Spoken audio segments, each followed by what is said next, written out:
Right. And I take that you kind of knew that you would be at this place, right? Like you knew at some point in your life.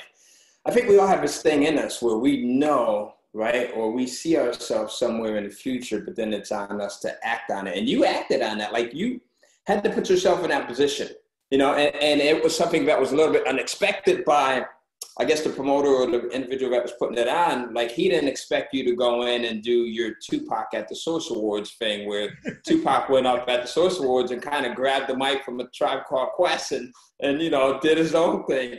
But hey, listen, and if you guys, I know there's some people that are wondering like, what? But listen, guys, so this is a perfect example of being in the right place and then realizing your opportunity and not being afraid of taking it. We get one life. Right. And you never know when that moment might be the thing that takes you to the next level, right? So so John, let me ask you a question.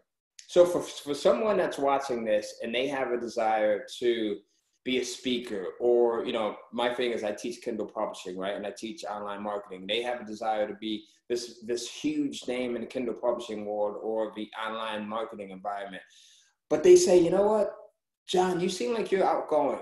I'm a little bit introverted. I may not have the nerve to go up there and I'm asked to speak for a few minutes and then present PowerPoint slides and go off for 15, 20 minutes. How do you get past that? Like, how do you get the nerve up to take hold of your moment when it presents itself? Well, here's the thing. I get nervous every time I speak. The nerves are normal. Those butterflies, I think, are pretty normal. I think everybody has them. It's what you do with them that's the most important thing. So, for me, I could feel it in my stomach, man. Everything's churning. I'm nervous. I'm ready. And what I do is I take all that energy that's building up inside of me, and when I get on that stage, I throw it right back at the audience. And so I really don't think you're going to need necessarily to be just 100% comfortable. You just can't let the discomfort stop you from your success, right? We're always going to be in a scenario. How many times have you sat in a room and been like, ooh, wow, I don't know if I should get up out of my chair, or should I ask that question, or any of that.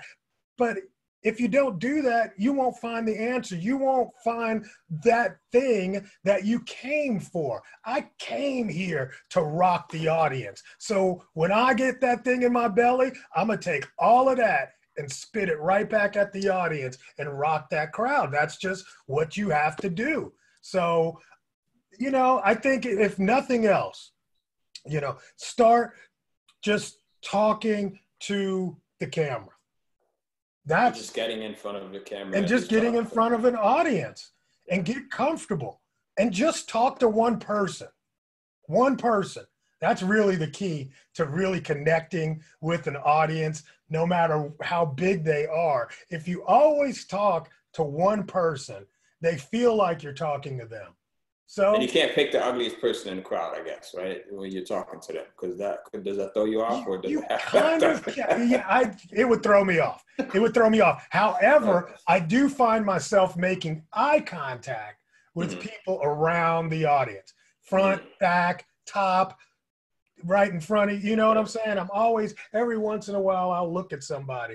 And then when you've got somebody in the audience that is really into you and giving you some of that power back, right? Because people, we are all power beings. And I'm not talking about that little, nonsensical, I'm not all that spiritual, but we all have power, right? And sometimes you can get that from somebody in the audience. And once you make that contact with somebody, every once in a while, I'll go back to that person and really just get something from them too. So it's a give and take, a yin and yang, man. Totally.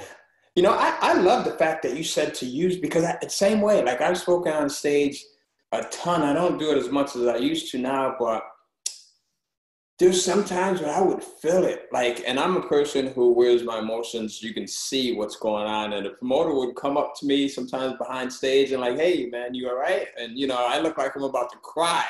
Right. But it's that energy. I love what you said, using that energy and projecting it so that you can be your best, because it can really cripple you.